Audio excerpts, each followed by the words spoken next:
Everybody, Good morning, everyone. Can I get a good morning? Good morning. All right. Well, welcome to our session on creating effective partnerships at every level. Thank you for joining us this morning. Hello to everybody in the room and also to everybody online.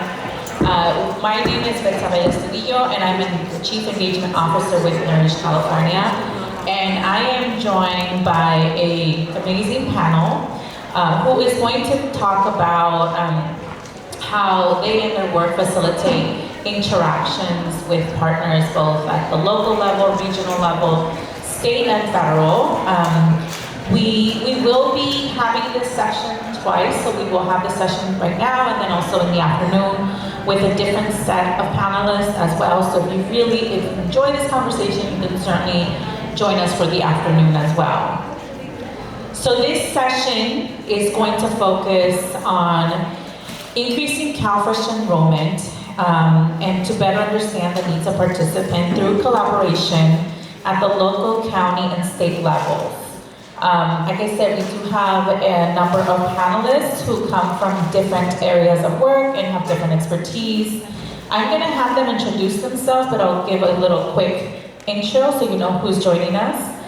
To my right, we have Lena, who's the Director of Policy and Administrative Advocacy with the Neighborhood Legal Services of LA County.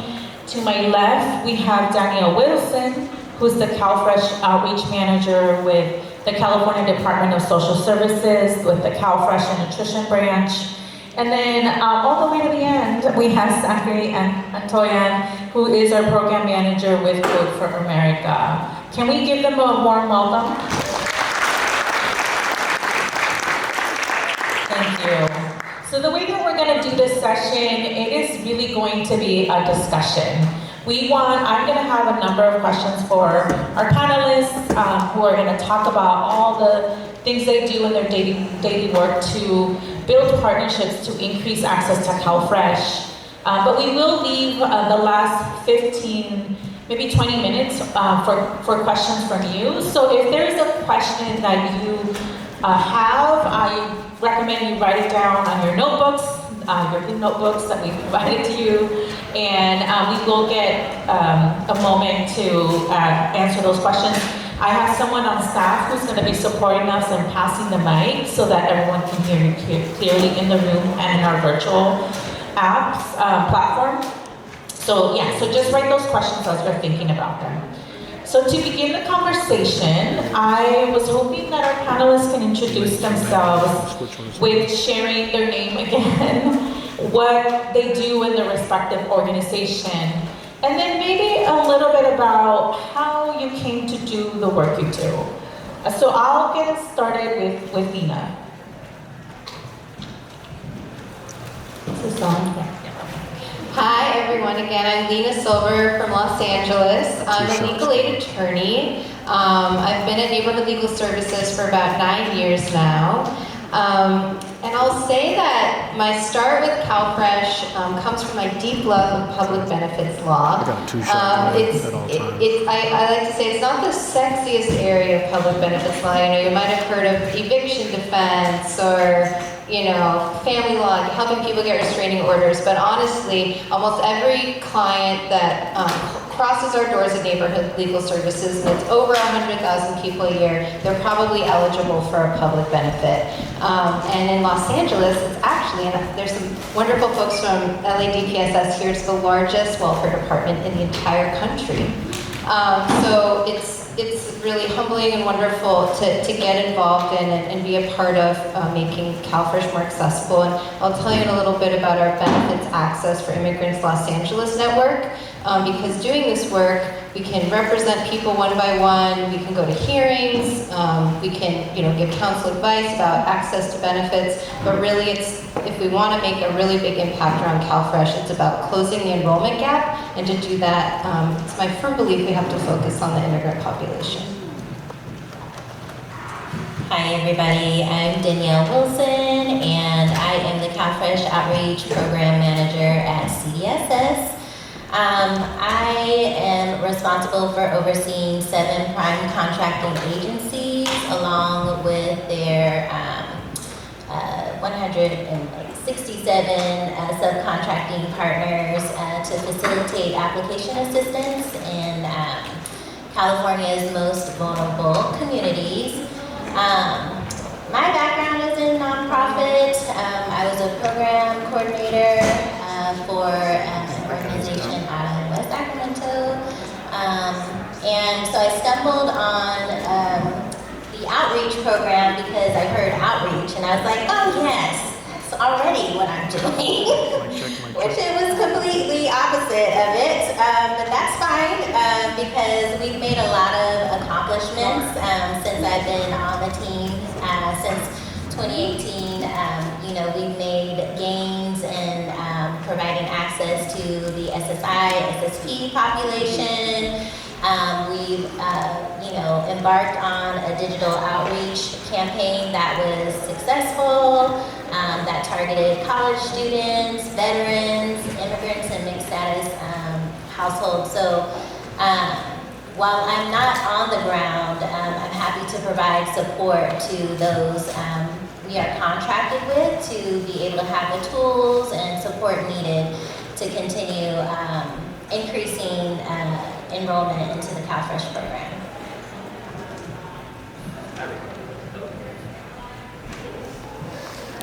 Lena got a microphone issue. Mic problem over here. Gotta switch mic. How about this? Oh, that's better. Sweet. Hi, everyone. My name is Zachary Antoyan. I'm a program manager at Code for America, working on Get CalFresh. Code for America is a 501c3 nonprofit that partners with government to build and improve the benefits access experience for clients and government staff alike. We're made up of multidisciplinary teams of engineers and designers and researchers and policy folks that leverage technology and service design to improve the benefits access experience and accomplish our mission of making government work for everyone. Get CalFresh is one of the projects at Code for America. It's one of the oldest projects at Code for America. We are nearing 10 years of assisting clients apply for CalFresh benefits online across California. We created the Digital Assister, which is an online application that mimics the in-person support of a CBO, helping someone apply for SNAP benefits, but by no means a replacement for doing it in person. But the tool is mobile friendly, it's accessible in multiple languages, and at a third grade reading level. We provide multilingual live chat, text message, and email support through our client success team. It takes, on average, just under 15 minutes to complete the application. And in these 10 years, we've assisted nearly 7 million applications for CalFresh benefits in that amount of time.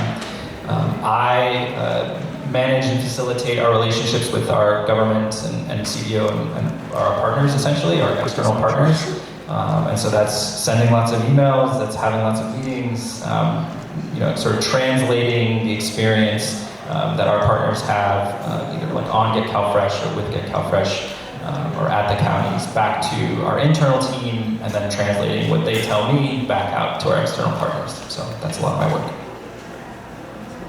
Great, thank you so much. And perhaps maybe if you're okay with sharing the mic. Okay, perfect, okay.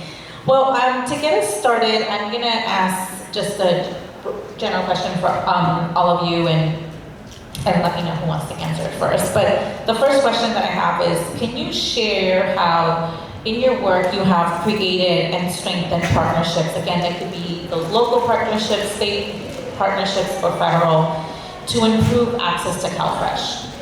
Does anyone want to go first? I can go first, yeah. So one of the things that I hold on to in my work is that what is best for the client and what is best for the outreach assister and what is best for county staff and what is best for the state, like all of these things, they're not mutually exclusive. They can come together. There is a middle ground there. There is a solution that works well for everyone. So our approach has always been to listen first and solve for the experiences that we hear about from clients and from our different partners. And I think this openness has led to a number of improvements to Get CalFresh. like including like the LA end-to-end pilot, client messaging improvements that reflect county processes that set expectations for clients, like appropriate expectations for clients, and data sharing that improves like our understanding of the communities that we serve. So our responsiveness to those experiences, our openness and responsiveness to those experiences builds trust. And through that trust, we can come to each other with ideas, we can come to each other with the issues that we're experiencing, and we can work collaboratively on those projects and on those problems. To sort of, where did I go? Sorry, yeah, so we work collaboratively, and that might sound rosy, but I don't want to say that it's naive. Like I know that the reality on the ground is a lot different. It's obviously more complicated. But coming into those conversations and coming into our partnerships with that openness, that willingness to listen, and that collaborative nature is an important perspective to hold, and I'll hold on to that tightly in my work.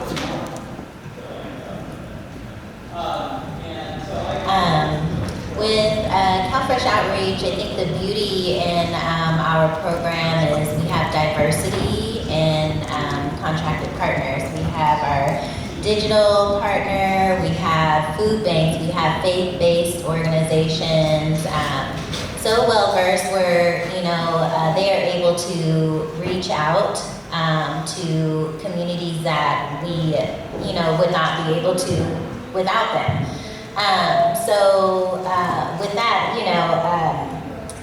that's assisted with like a lot of food benefits being generated throughout the state through our program. So it's super important to kind of like be able to diversify, your network and not just, have the same, the same people at the table. It's very important to have many voices because the voices on the ground are really able to be lifted up to us so that we can try to, build those conversations and, try to open up more access to the program and figure out what are those barriers to communities and reaching, CalFresh. Like, what can we do? And we can only do that by like having that diverse network that we have available in outreach. Okay, so I have two answers. So the first is, as a legal aid organization, we see a very high volume of cases of people that are struggling because our referral information is actually at the back of an NA Back 9, which is where you get the appeal information for a negative determination. So we try to work together collaboratively, legal aid, both locally and then at the state level. We have meetings and we collaborate and we try to consolidate systemic issues and bring them to our respective welfare agency and to CDSS. And in California, we really have a beautiful, I think, history and continued legacy of legal aid and agencies working together. We're kind of in the nitty-gritty in the law, and we can also help community organizations that are seeing systemic barriers but don't necessarily know how to pin that to a legal issue. We can help break that down, raise it up, and we really do have wonderful collaborative outcomes working with both LADPSS and CDSS. So if you're a community organization that doesn't have a strong link to a legal aid, I encourage you to seek it out. If you don't know who that might be, you can reach out to support centers like PILP and Western Center on non-poverty, and you can also come up to me and I can try to help you figure out who that is. Because I think so often we don't think of barriers to CalFresh as legal issues, and they are. People have due process rights and a lot of legal rights to these benefits, but they're really complicated, so that technical assistance is often necessary. The other thing, and that's really why I'm here, is to talk about our Benefits Access to Immigrants Los Angeles network.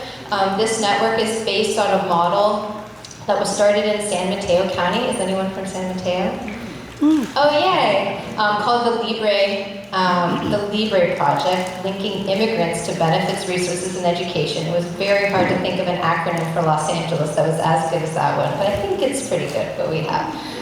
But anyway, Hope Nakamura is an amazing advocate who many years ago identified that immigrants need a special kind of support in navigating benefits because of so many overlapping barriers. Language access, public charge, differences based on communities in feelings about benefits and myths that circulate in those communities. So she created this concept of outreach workers, in Spanish promotores, which is a unique kind of outreach worker tradition in the Latinx community. Legal aid, because who heard during the public charge crisis, oh, just refer someone to an attorney, if they're afraid. But where are the attorneys? Who's contracted, who's being paid for, who actually knows about this very unique intersection between immigration and public benefits? Not a lot of people. And so she acknowledged that you have to have that specialized overlap. And then actual people to enroll, not just enroll, but enroll in their language, enroll in their community, enroll in trusted spaces. So it's a 3-part network, and we were fortunate to be able to model this network about 3 years ago in Los Angeles because of support from the California Community Foundation, which understands too that when you're looking at the SNAP gap, you're looking at an immigrant enrollment gap. So that's our model. I would say we're still a pilot because LA is so big, it's 10 million people. We have 9 subcontracted organizations of those different types. But working together, we have a website which you can visit if you'd like. It's violentnetwork.org. We've been able to kind of create this model. And the other thing that we do is we're just there to help. So we put on about a presentation a month, sometimes every other month. Every year we've been highlighting food access issues for immigrants because they're unique. There's so many benefits that immigrants are not eligible for, and then there's so many benefits that immigrants are eligible for that they're highly underutilizing. I also linked a wonderful CDSS report from 2018, I think it was published, called Lost in Translation. It's in the WOVA, it should be on the WOVA website. I really encourage you to take a look at it. That highlights that there are at least 1 million people in California who are eligible for benefits and not using it because they're an immigrant household. And the statistics are crazy. The estimates are that 93% of English-speaking households are utilizing SNAP, which is much higher than the national average, but 15% of Mandarin-speaking households are, and 56% of Latin households are. These statistics are a little old. It would be amazing if they were updated because I know there was some progress during the pandemic, but this is what we're focused on, and these are our collaborations. Great, well, thank you so much. And what I was hearing a lot from the panelists about creating effective partnerships. I heard Zachary mention trust, building trust with partners, building trust with community, diverse partnerships, building networks and coalitions, and based on maybe I want to talk a little bit more about that. And are there other best practices or approaches to effective partnerships at all the different levels and with different partners that have either maybe worked or maybe haven't?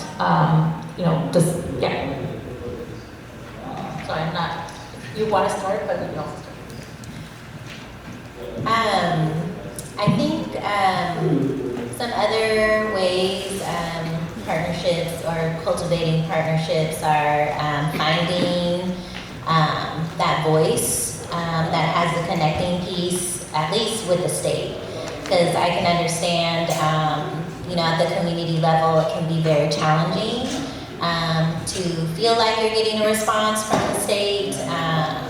But we work, in other avenues, we work really closely with advocates, with our county partners. We try to have multiple voices at the table. So I always urge people to find that link in your community that has sort of like that access point to the state, because we are not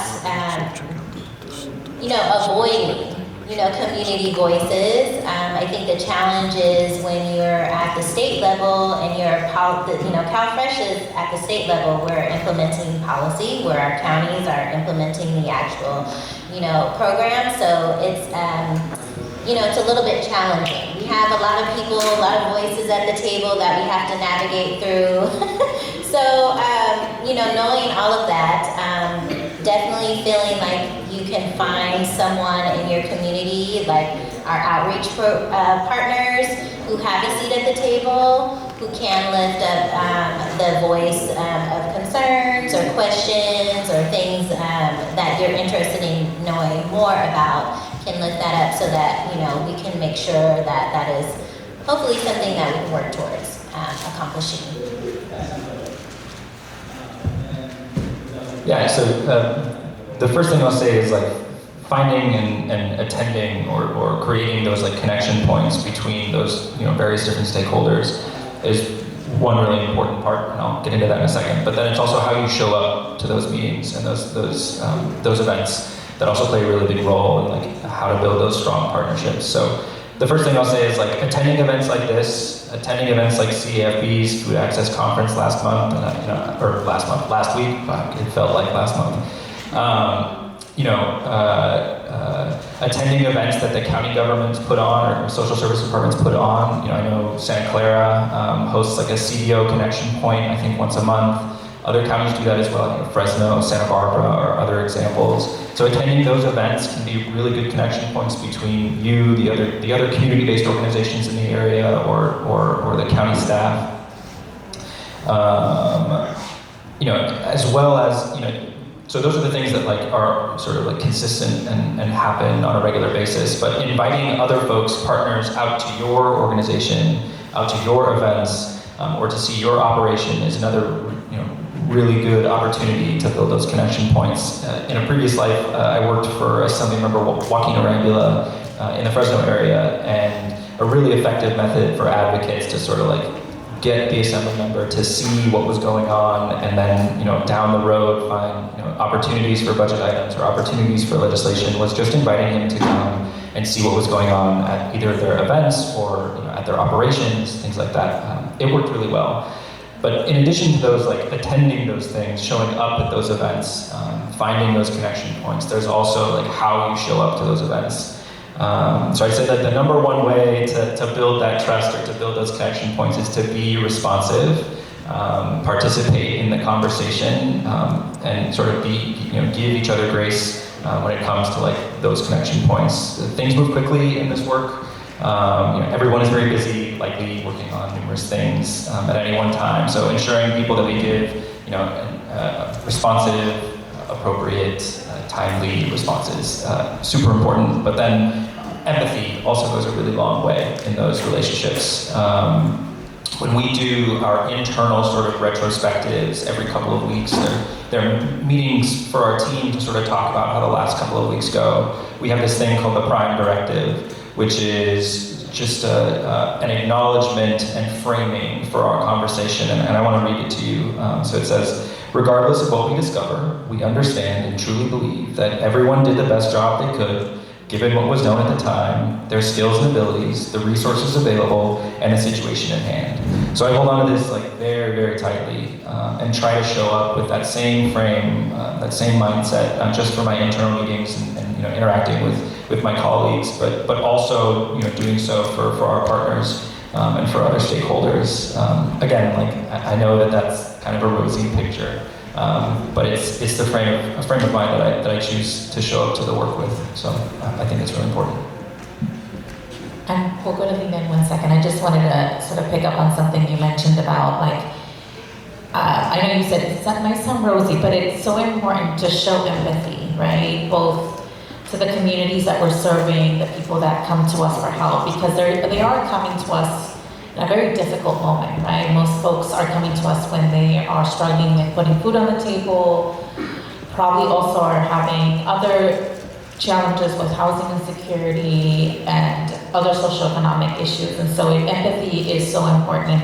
And so I just wanted to sort of pull that, acknowledge it, because I think we need more of that in the world overall, but certainly in the work we do. And just lastly, I just have to say, I am a huge fan of Assemblymember Arambula, because one of the things that he does when he was chair of a budget committee is that he would always appreciate community members and allow them to speak as long as they needed to in public comment, to share their stories, to share why they're there, what's important to them. And so I always think we need more legislators, more leaders like that, but I also just, always remember Assemblymember Arambula. Anyway, we'll go to Lena. So we're still on best practices for effective partnerships, right? Okay. Okay, so I already described it a little bit, but the idea behind the Violet Network is it's a collaboration. That all those pieces are necessary to bridge that gap, to make it a seamless process for immigrants to be outreached to in their language, in their communities, to have a place to go directly that will call them back and actually do the enrollment. And studies show that where 10% of non-immigrant households use community-based organizations for enrollment, 20% of immigrants do. And I'd assume that'd be even higher if there were more access points. It's just, there's a lot of fear and mistrust, and in safe spaces like clinics, like schools, like CBOs, that's where people feel comfortable answering questions and getting the support that they need. I just lost my notes. Okay, so, that's Violet, that's our collaboration. One of our goals is to partner with the county. It's so hard, and I know you're describing the difficulty. First of all, how many people are devoted to outreach in CDSS? I'd just be curious. How big is that? Well, within CDSS, my team, including myself, is a total of 5. So. And there's 39 million people, right, in California. So there's just a limit of resources, and we just have to work better together. I don't know exactly how to do that because it takes time to coordinate big coalitions. There are 58 counties, and really the most effective work is going to happen very locally. There's some immigrant groups, like elderly folks who speak Mandarin or Cantonese, who pretty much are just going to enroll at the local library in Los Angeles, being helped by this organization called APIFN. There's very low, enrollment unless it's a one-on-one collaboration. So, again, I don't know exactly what the answer is. It's a huge gap to fill. I think it's 2.7 million statewide, and at least a million of that is immigrant households that need even more care and attention to how that process works. But we'll just have to keep figuring it out together with the resources that we have. The one collaboration that I'm excited about, and I also would be very curious how to move this forward, is just to really focus on clinics, community clinics. Because in community clinics across the state, you have enrollment assisters. They know how to use Benefits Cal, they know how to contact their local counties.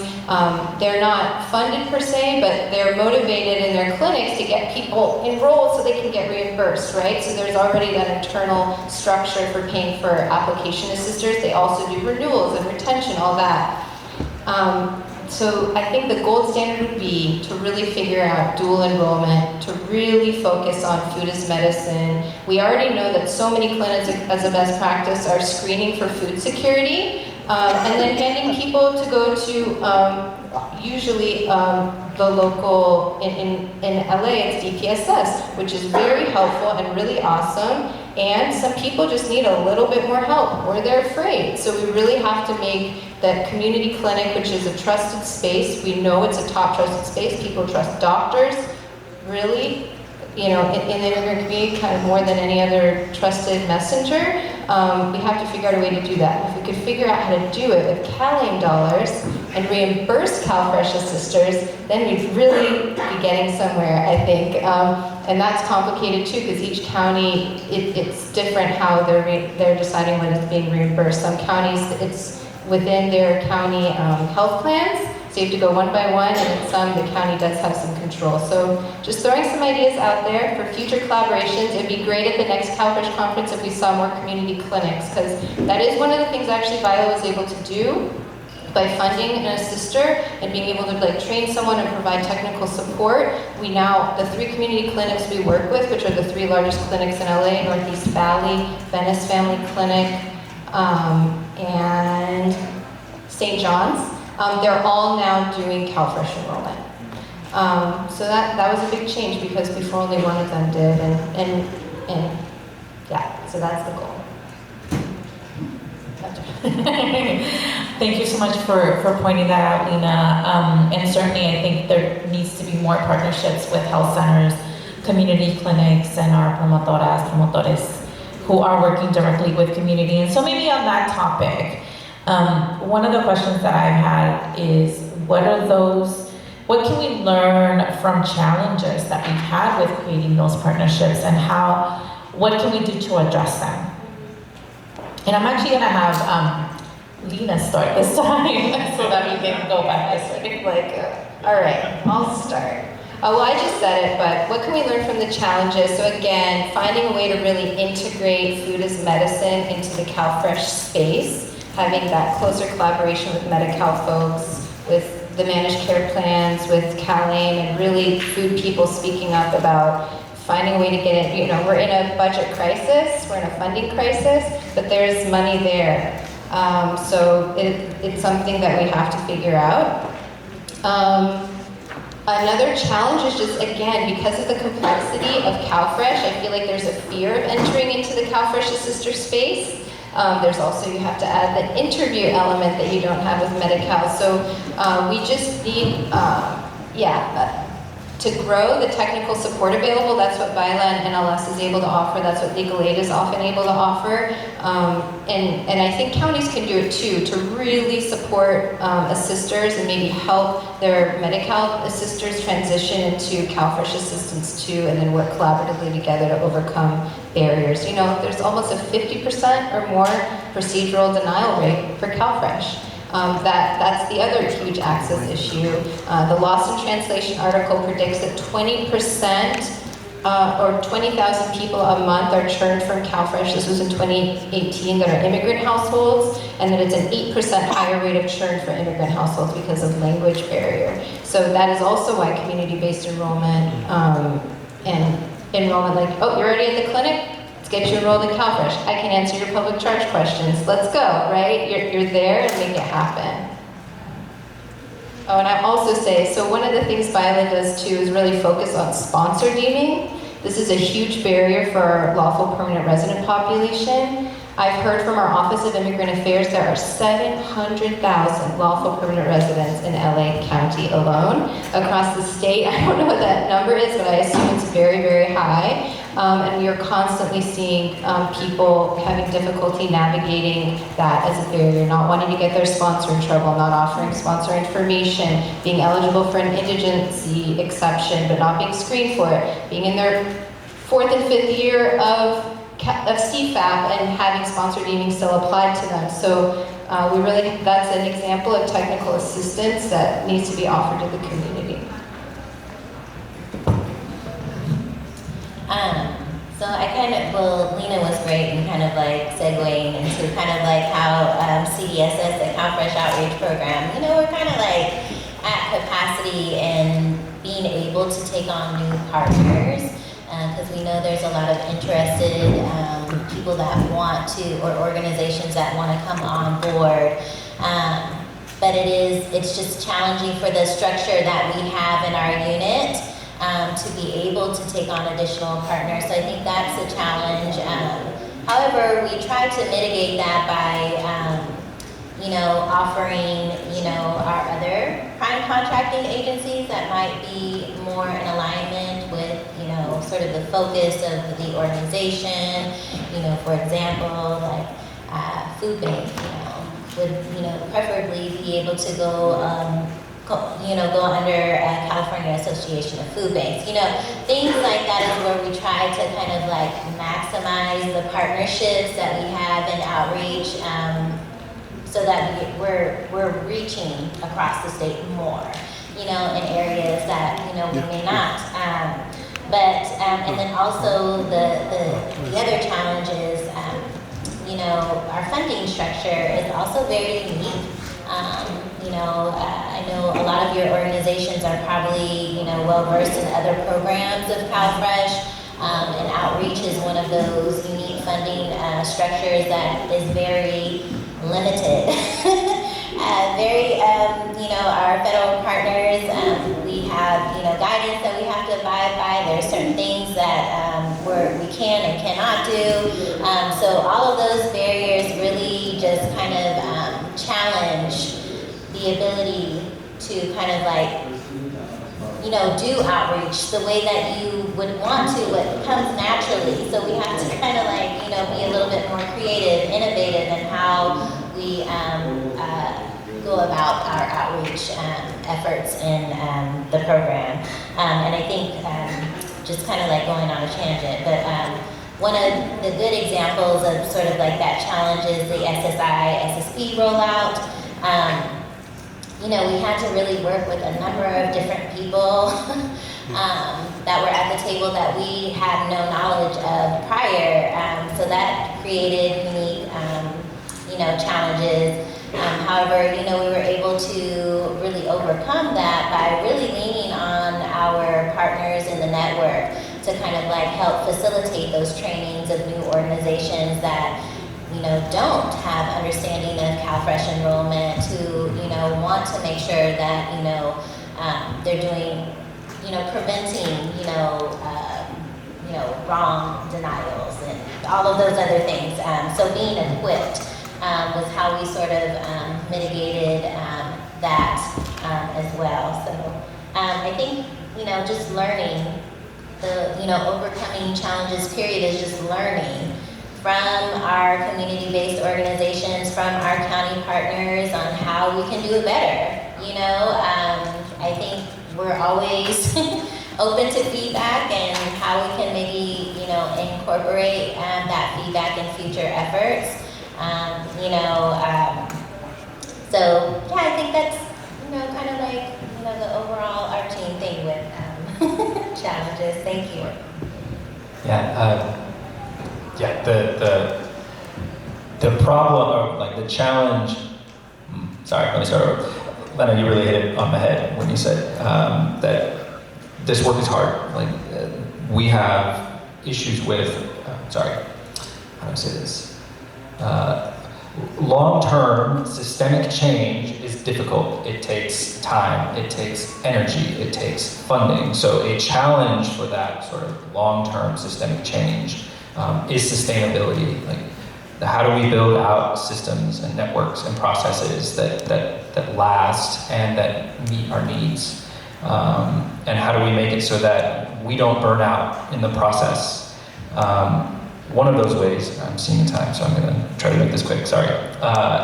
One of those ways, I think, is by lifting each other up and by identifying the things that do go well and that have happened positively.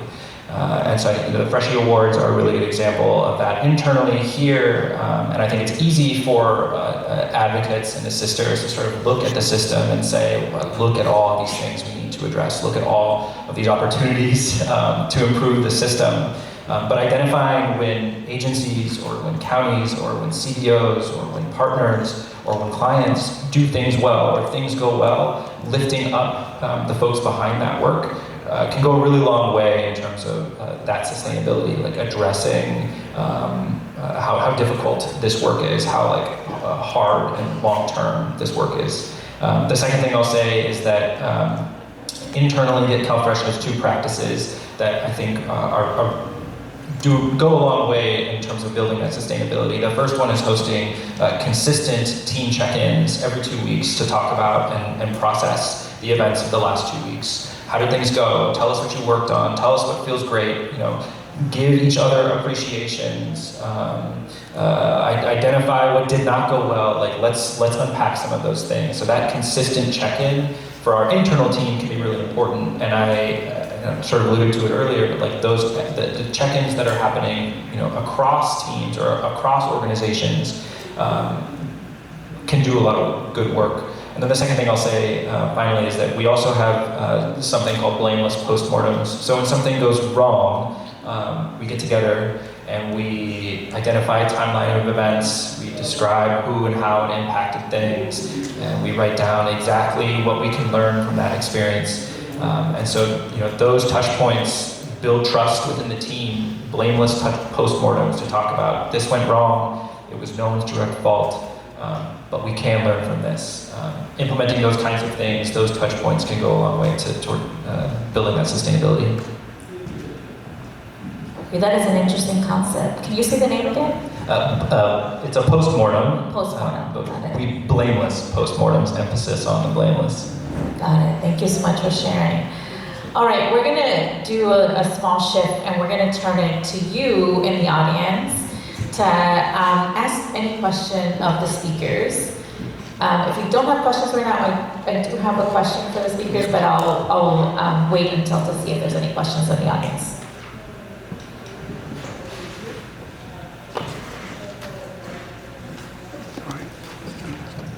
Hi, I'm Allison Wiley. Oh, sorry, it's very loud. From Center for Health Communities. It's just so wonderful to hear from all of you.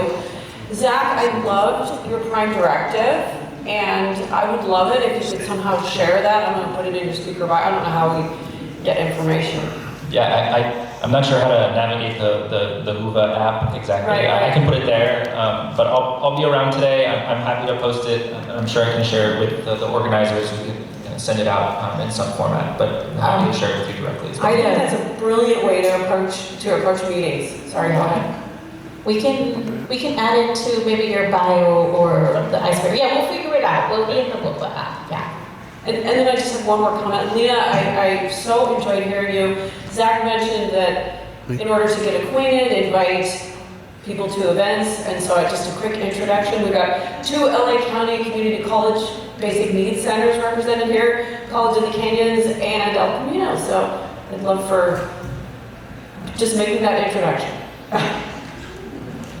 Yeah, you can sign up for our pilot trainings on our resource page, and you'll start to get our resources as they become available.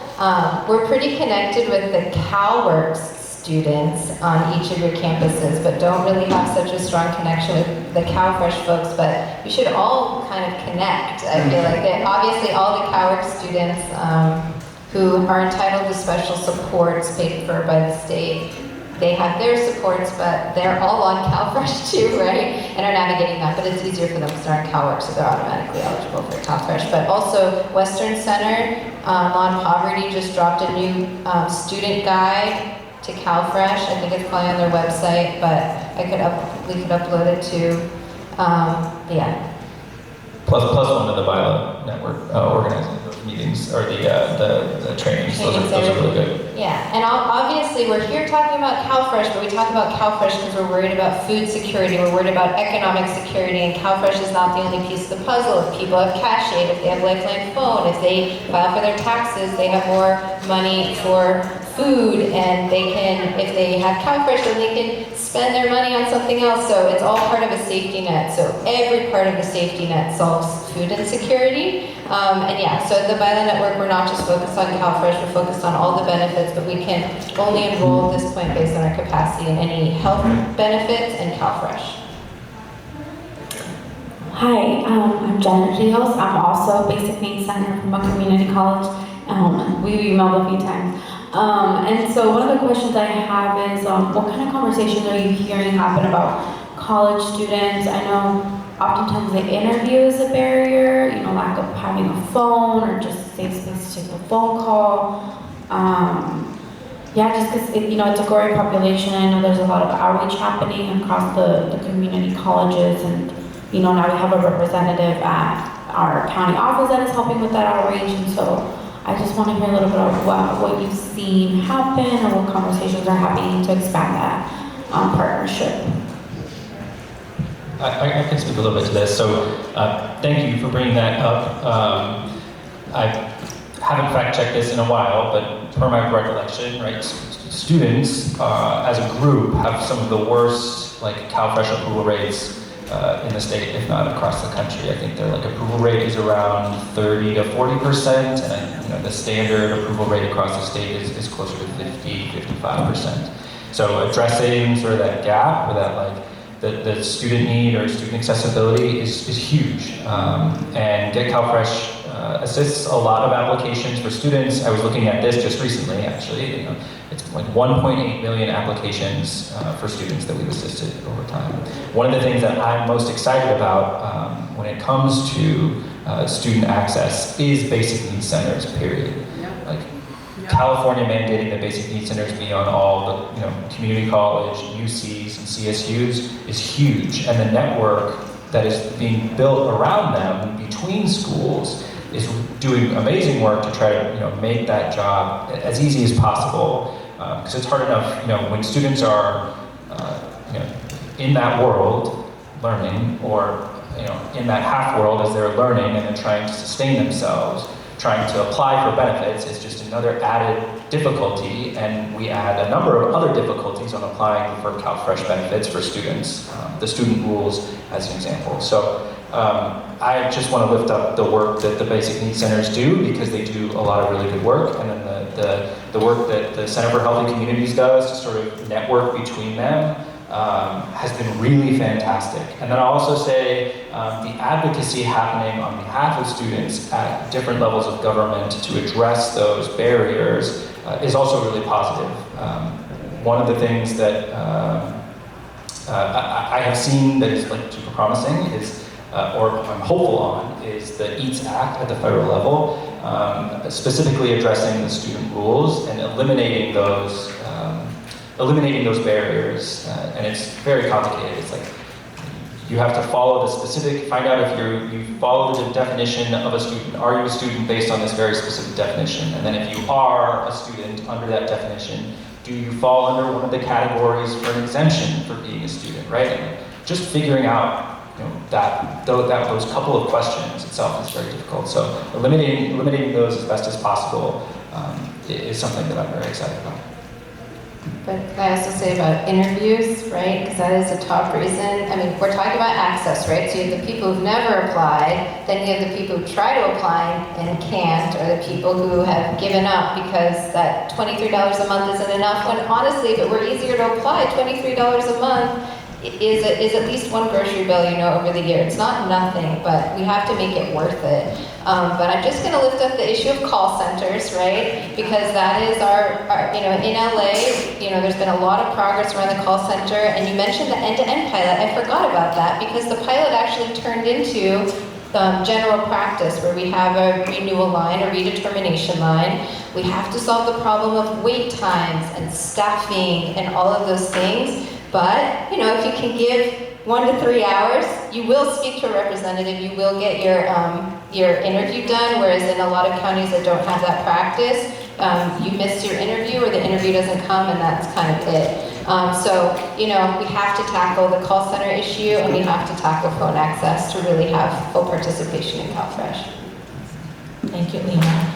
I do want to make a quick pitch for another session that's going to be in the tea room, which is maximizing CalFresh outreach and enrollment for college students. So if you want to continue that conversation of what we can do to support college students in accessing CalFresh, there will be a further conversation.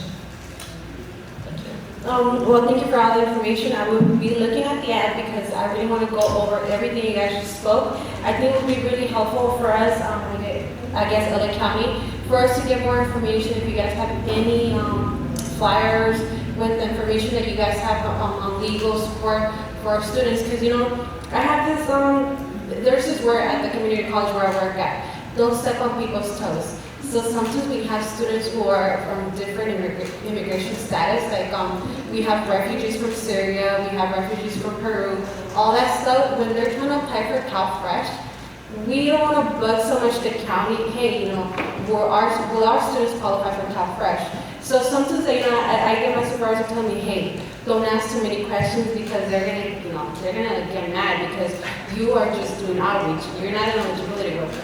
But I think it would help, if we were more educated on these kind of stuff, that we're not working in a box, that, we can have this information so that we can share with the students. And having you, Lena, with this information, perhaps if you have it, if you can share with us, so that way we don't feel that we're stepping on the county's toes, and that we're still working together as a team.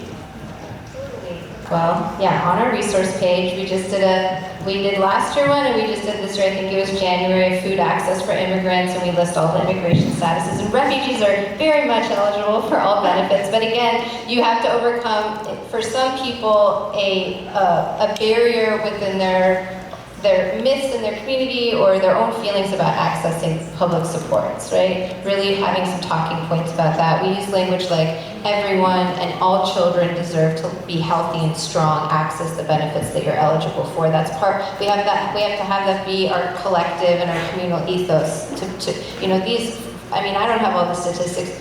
Probably Jared would if he were in here, but most people don't stay on public benefits forever. It's a bridge, it's a support, and we just have to create that. But I will say, about it's me, and then we were able to hire one attorney and one paralegal, and we're Viola with our partners, and actually our funding is running out, and we're hopeful that after 3 years working together, first with CCF funds and then state bar funds, that there's just a mutual benefit now in us all working together in our network. I forget what I was going to say. I was going to say the thing that's been most effective, that reaches the most people, is big trainings.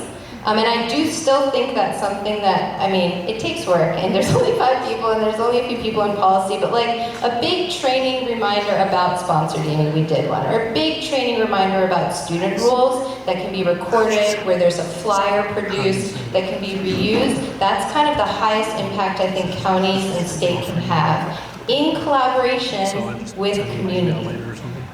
So that's where I would say, you know, there are a lot of community organizations. There's resource centers in a lot of schools. There's wellness centers. There's all these different places where people can get information. But we need our providers to be educated. We have to use a train-the-trainer model. We'll never get anywhere without that. We might have, I see 1 minute. We might have time for one more question. Yes. Basically, with country, we focus on doing CalFresh outreach with the schools. So don't forget about schools, and a lot of schools have school-based health centers as well. I work with a lot of different partners, community partners, government agencies, school districts, and I don't know if you have any best practices in order to like maybe share data or collect data for targeted outreach, or just what kind of impact you're having. That is kind of sometimes the bottleneck we have, to have that trust with our county agency. We also know there's a lot of rules around it too. There's data available by school districts to see who is on free meals and might be eligible for CalFresh based on income, but it's really hard to do that targeted outreach without communicating with you. That's it. That's an ongoing issue. You know, our program doesn't work with K through 12, but I definitely hear you, because that's something that we try to work towards gaining for CalFresh outreach, because we know that our partners need to have data-driven practices so that they can know what areas are we not reaching, who are we not reaching.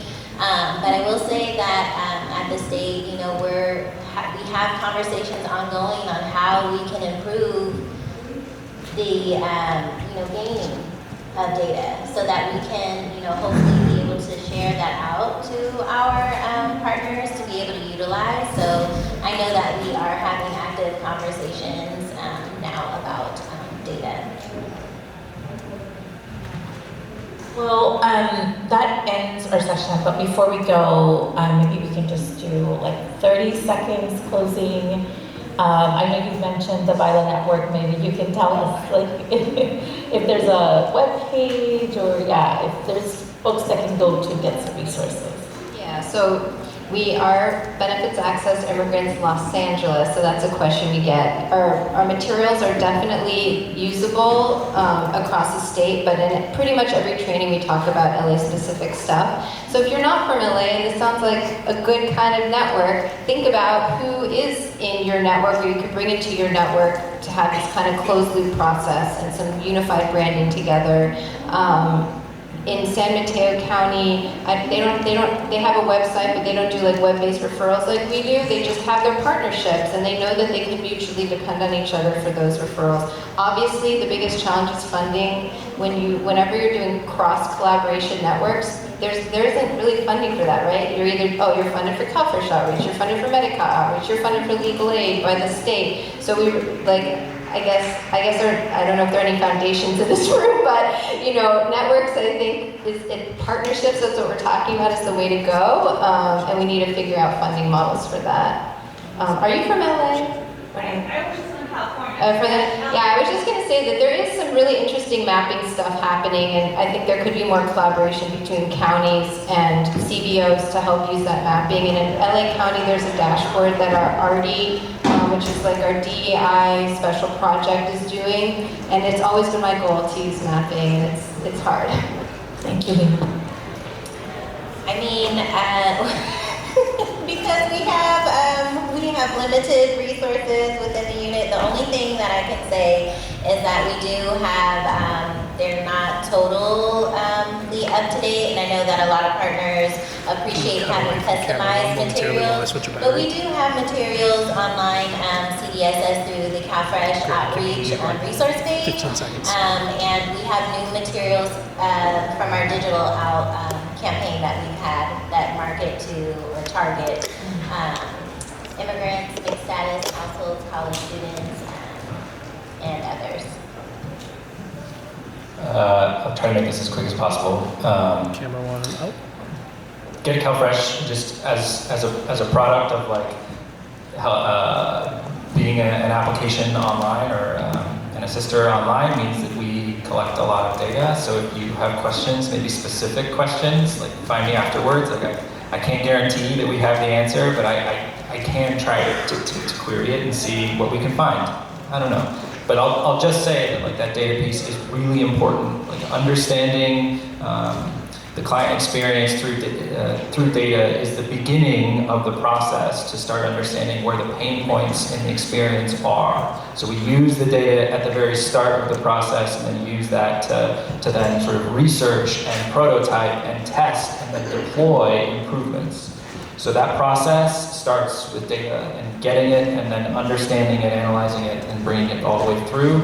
Like that is our bread and butter, and that's why I think Get CalFresh is as easy to use as I think it is. So I'm glad you brought that up, and if you have data questions, I'm happy to try to help answer those as best as I can, so please feel free to reach out to me. Great. Well, thank you so much to our panelists. Can we give them a round of applause? Thank you so much. I know that the folks from the other sessions are going to join us now, and we're going to go into a lunch break, so we'll shift into that. Thank you, everybody, and I hope you enjoyed this conversation as much as we did.